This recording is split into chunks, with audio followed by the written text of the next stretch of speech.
किन्नर हमारे समाज का एक अहम हिस्सा है।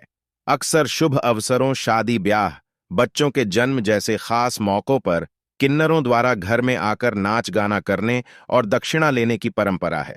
सिर्फ मांगलिक कार्य ही नहीं, बल्कि त्योहारों पर भी किन्नरों को दान दक्षिणा दी जाती है।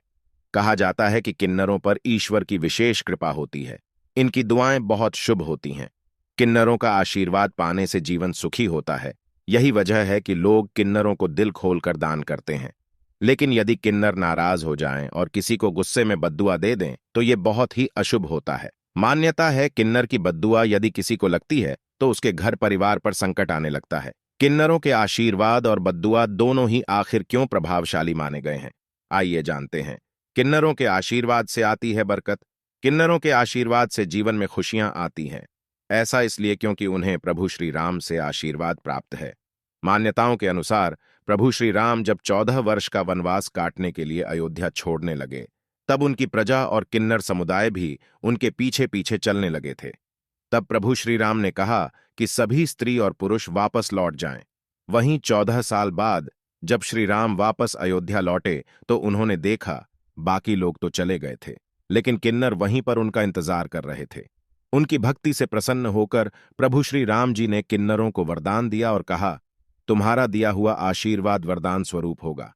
इसी वजह से किन्नर के आशीर्वाद को वरदान माना जाता है। मान्यता है कि आज भी जिसे किन्नर का आशीर्वाद मिल जाए, उसकी किस्मत रातों रात चमक जाती है। यही वजह है कि बच्चे के जन्म और विवाह आदि मांगलिक कार्यों में वे लोगों को आशीर्वाद प्रदान करते हैं। न लें कभी किन्नरों की बद्दुआ। कहा जाता है कि यदि आप किन्नर को खुश नहीं कर सकते, तो उन्हें नाराज भी न करें। वहीं शास्त्रों के अनुसार यदि कोई व्यक्ति किन्नरों का अपमान करता है या उनका मजाक उड़ाता है, तो उसे अगले जन्म में किन्नर बनना पड़ता है और ऐसा ही अपमान सहना पड़ता है। दोस्तों, लिए अब जानते हैं किन्नर समुदाय की कुछ रहस्यमयी बातें। मान्यता यह है कि ब्रह्मा जी की छाया से किन्नर की उत्पत्ति हुई है। किन्नर समुदाय में जब नए किन्नर को शामिल किया जाता है, तो प्रतिभोज और नाच गाने का कार्यक्रम किया जाता है। जब किसी किन्नर की मृत्यु होती है, तो किसी को पता नहीं चलता है। किन्नर की मृत्यु के पश्चात गुप्त तरीके से किन्नर का अंतिम संस्कार किया जाता है। मात्र एक दिन के लिए किन्नर अपने आराध्य अरावण से विवाह करते हैं। विवाह के पश्चात अरावण की मृत्यु के बाद विवाह का अंत हो जाता है। सपने में किन्नर को देखना शुभ और अशुभ दोनों माना जाता है।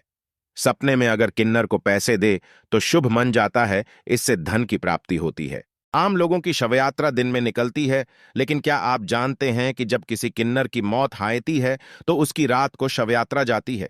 ऐसा इसलिए होता है क्योंकि कोई भी आम इंसान किन्नरों की शवयात्रा का साक्षी न बन सके। बता दें कि किन्नर के शव को जलाते नहीं, बल्कि दफनाते हैं। हालांकि यह हिंदू धर्म को मानते हैं। किन्नर अपने पूरे जीवन में एक ही दुआ मांगते हैं कि उन्हें अगले जन्म में भगवान किन्नर पैदा न करें। हर किन्नर का गुरु होता है और अपने शिष्य के बारे में गुरु को सारी जानकारी पता होती है। इतना ही नहीं, उस गुरु को यह भी पता होता है कि उसके शिष्य की कब मृत्यु हो जाएगी।